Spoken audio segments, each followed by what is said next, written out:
Over 57 years of athletics, running, triathlon, biking, swimming, spin classes, abs workouts, speed skating, golf, tennis, and even some sailing, wisdom accrues.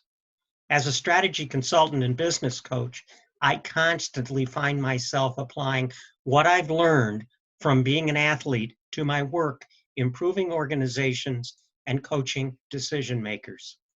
Here are 22 principles that have stuck with me as a result of decades of training, competing, and coaching. Number one, limits are mostly self-imposed. Time and again, I have pushed what I perceive as limits. Boston Marathon qualifying time, a sub 21 minute 5K, making nationals in speed skating, becoming an Ironman, winning my age group in a major marathon, and much, much more. And discovered they were not real limits. We are capable of so much more than we ask of ourselves. Number two, we improve by training over time. I see people all the time trying to shortcut the work that's needed to get faster, stronger, more flexible, etc. Starting with high school cross country through speed skating and into serious running and triathlon, I've learned time and again that when I map out or have a coach map out for me an appropriate training schedule and I follow it, great things happen. Habits matter. Repeatedly executing the daily and weekly routines and workouts that succeeding at a sport requires are key to success. In my case, now, track every Tuesday, Thursday tempo run, Saturday long run, recovery runs, weekly spin and abs classes. These are the threads from which excellence in sport is woven. Number four, you always have time for what's important. I hear complaints and excuses that people don't have time to train.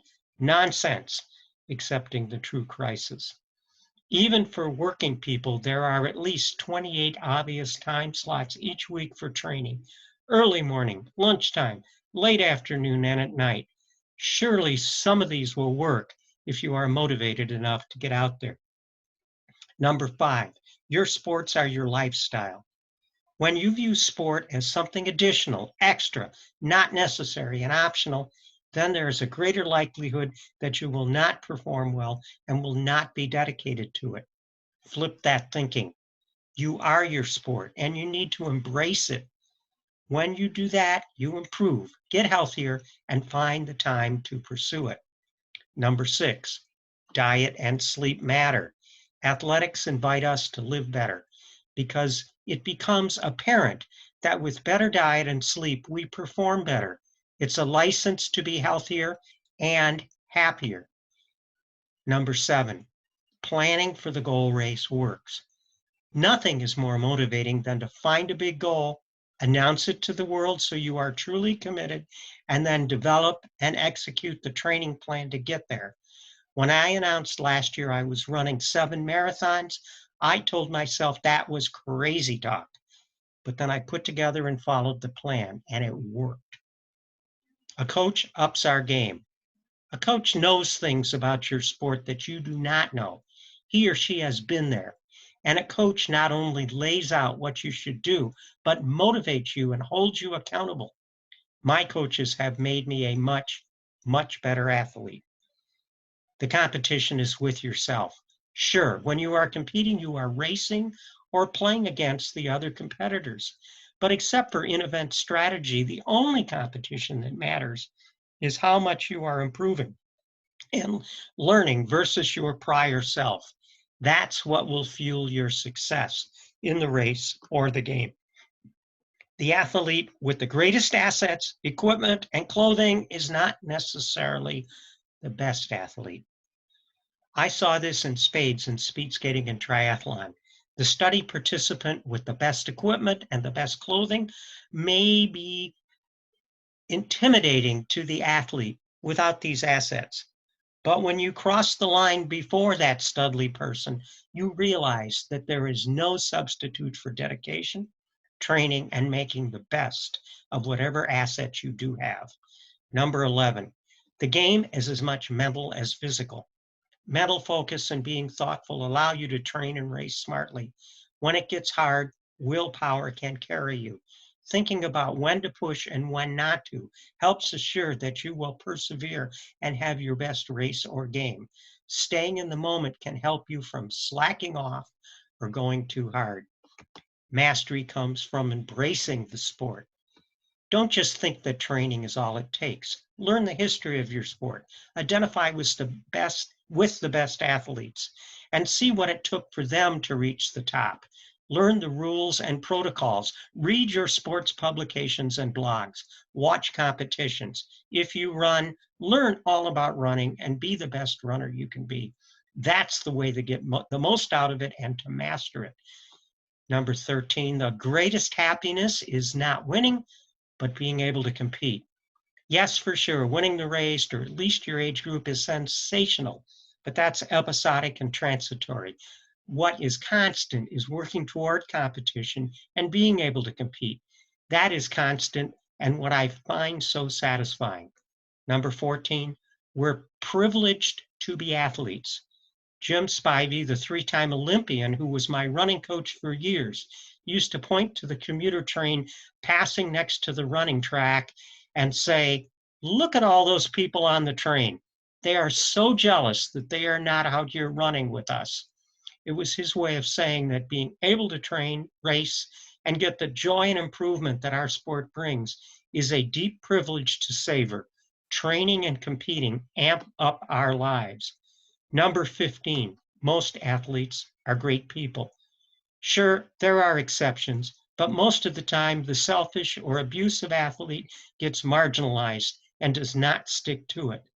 As a whole, the athletes I've trained and raced with over the years are a cut above because they are dedicated, goal-oriented, healthy people.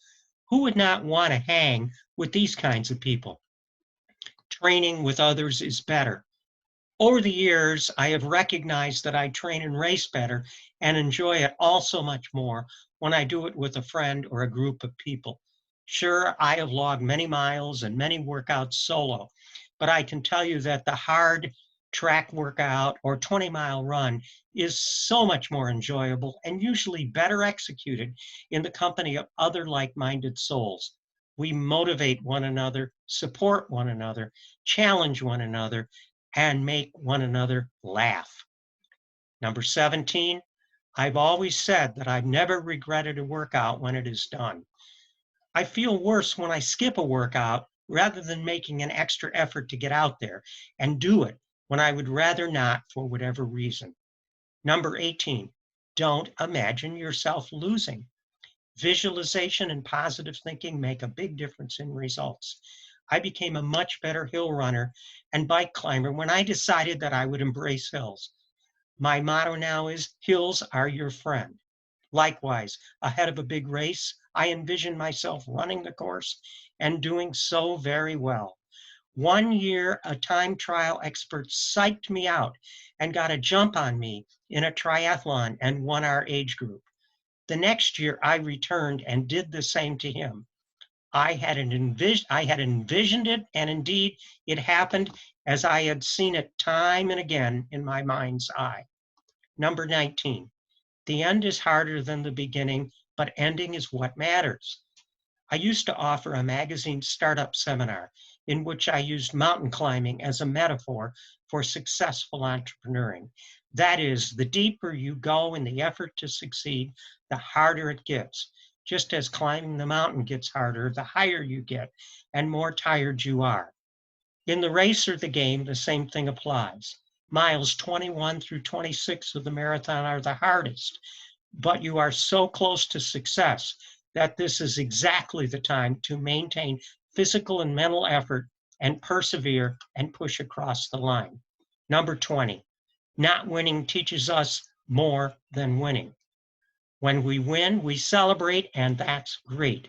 Winning can be a medal, improvement, or a personal record. But we are much more introspective when we don't win.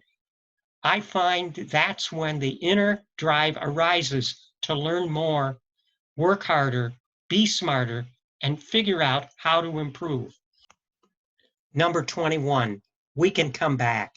In my athletics career, I've had 3 major interruptions, which took me back to square one and no training for an extended period. I destroyed much of my body in a major bike crash in Ironman Canada in 2005 and nearly died from blood clots 5 years ago. More recently, I ruptured my Achilles and I'm still recovering from that. The first 2 times after a long hiatus, I ran that first mile again and found it difficult. But as the weeks and the training rolled ahead, I found my game again. With my Achilles, I am back to running and I'm getting better. We humans are so resilient. Don't give up if you have a major setbacks. And finally, number 22, athletics keep you young. Most of the time, people think I am younger than I am. My running club named me runner of the year a couple of years ago. I surmise that's because I am a role model for lifelong commitment to the sport and working for continued success at it. I go to my high school reunions and see so many classmates who are obese and in ill health. For me, my sports are my path to better health, fitness, and happiness. And I invite you to join me on that path.